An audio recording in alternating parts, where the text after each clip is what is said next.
Couples of every age and type walked out of the snow and into a love-struck wonderland.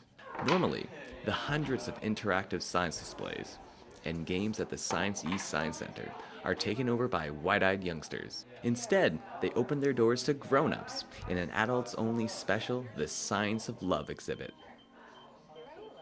This is Director of Programming Michael Edwards' first time organizing for a more mature audience, and it probably won't be the last time.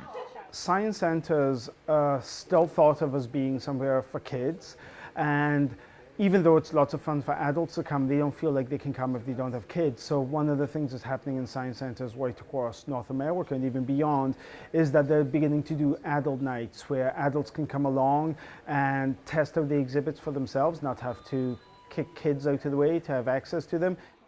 Adventuring lovers, drinks in hand, had full reins over the Science Center's famous lineup of educational games and exhibits.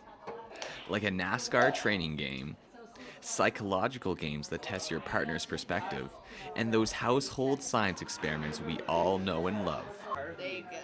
They even brought out a cow heart at one point in the evening. Just because. Valentine's Day. You should see a real heart. Who says love and science don't mix? Those looking to strengthen their relationship met with Christy Clark.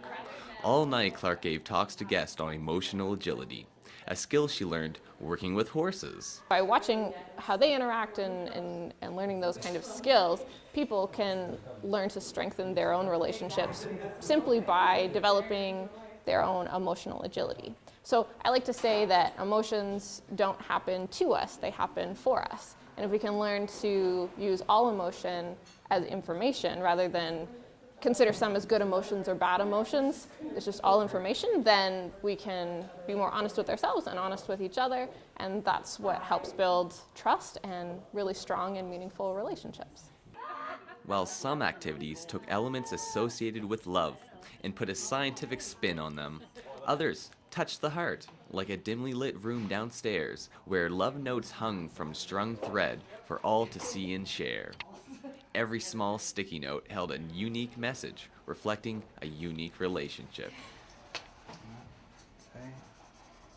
One young couple, Katie Fitzgerald and Daniel McFadden, wanted something different this Valentine's. I love things like this. I love the Discovery Center in Halifax and anything kind of sciencey. And so when I heard that it was an adults-only event, that was pretty cool because, I don't know, it's nice to be able to see things and not feel like you're taking it away from kids. So, yeah, it's really great.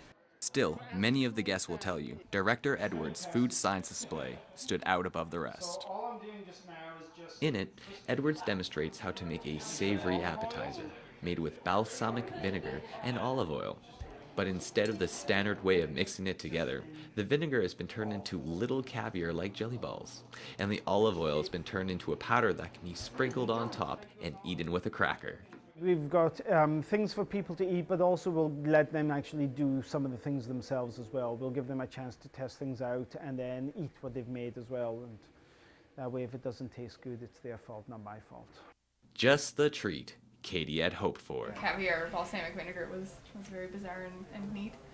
What about you?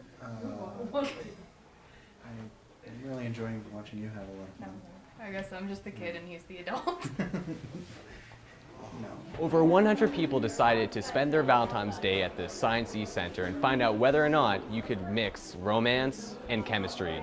And that was one chemical reaction they found did work. For St. Thomas Journalism, this is Robichaud.